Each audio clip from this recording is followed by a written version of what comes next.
Alam po sabi po dito, we ought always to thank God for you brothers, and rightly so, because your faith is growing more and more. Yan.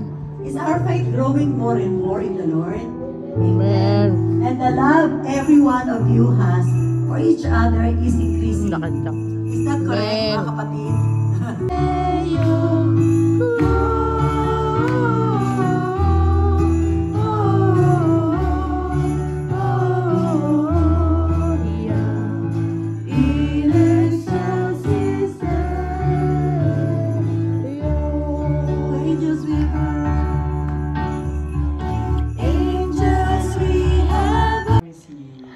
Pastor Jan at si Sister Nerlene.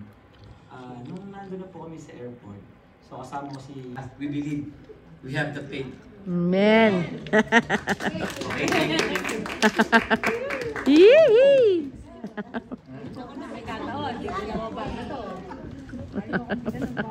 Ay, bigyan ng bago. Ay, bebe. Ano bang bago ngayon? 16 na. Hello, ako po, magandang gabi. Gusto ko magpasalamat sa Diyos dahil meron akong trabaho ngayon. Yay! Ang usually thank God dahil ayos na kami ni Hannah. Yay! Hindi na acupuncture pa ng doktor ako. Pero yung nararamdaman ko sa ulo ko, sabi ko, ano kaya ito? Bakit sumasakit? So, ang suspicion ko, or baka may tumutugong tumor or what. Hindi na ako nakatis kahapon. Sinabi ko kay Lady Ansan. Linggo, araw, talagang fragile ako. Hindi ko na talaga panghawakan niya ako araw-araw. At ipatuloy niya lang ang pagpapagaling sa akin. Dahil Amen. darating ang pagmamata. Ang hirap pagka, alam mo, yung isang nag-aalaga sa kanya, umalis na naman yung mga ganun ba? Ang hirap paghanap. Wala na pong available na space para sa inyo. Napakabuti ng Panginoon. Bakit? Hinahaya ko lang siya mag-discharge. Hinahaya ko lang siya. Aminin natin sa Panginoon na, Panginoon, nagkasala ako. Panginoon, nagawa ko itong bagay na to. Cleanse me. Help me. Diba?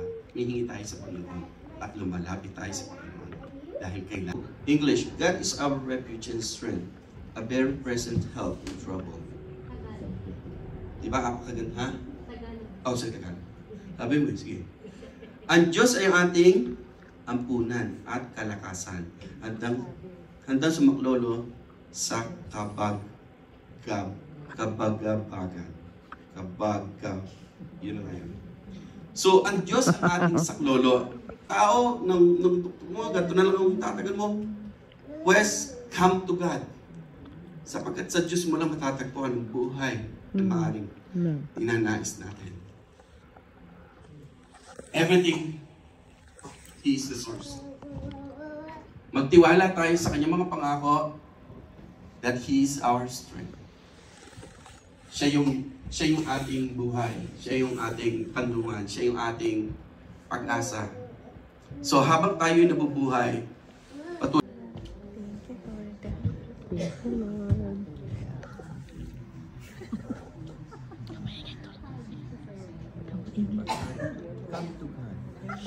Bakit sinabi mo yun kanina? Nagkano ba sila?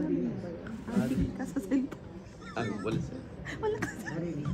Ay, maingay. Sinabi ko lang pag-adik ka sa anumang bakit. Ay, meron pa ata. Kasi award. Ano yan? Pinakamataas. Anong gagawin? Regular. Ha?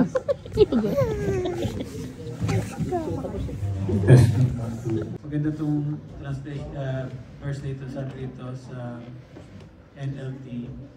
Then Jesus said, "Come to me, all of you who are weary and carrying heavy burdens. Nalibot ko lang yung verse. I will give you rest. Take my yoke upon you. Let me teach you, because I am humble and gentle at heart. And you will find rest for your souls. For my yoke is easy to bear, and the burden I give you is light." Amen. Really and lightly. So, itong verse na ito, we heard this 1,000 times already, right? Alam na ito.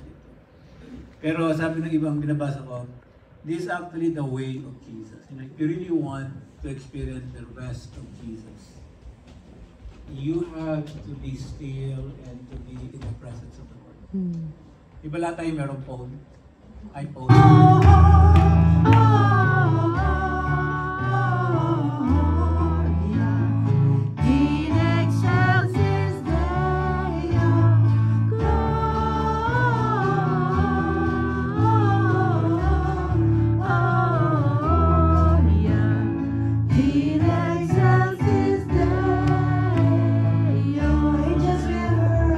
Tulog si Ate JC. Angels we have heard all night, sweetly singing o'er the plains, and the mountains in reply, echo back their joyous strains.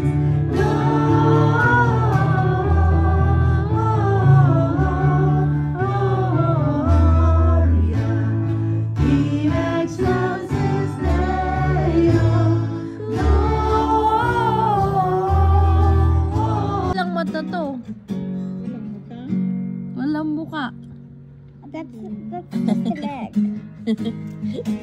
Sino na bibigay sa'yo dyan? No one. Si Kuya JM at si JL.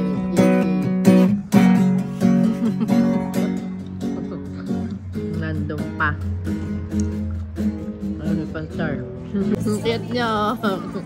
Hi! Hi! Sophie! Hi! Lamig eh, no?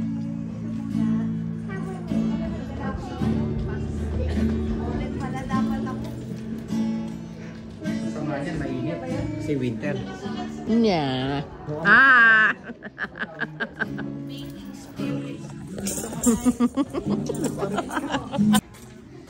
Wow, cute. She's so cute. Whoa. Yeah, si JC. At saka si Sophie. Asan yung ganito mo, JC?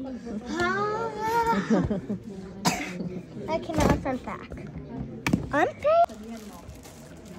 December 20. Eh bakit? Malaki ka ba? Anong gift?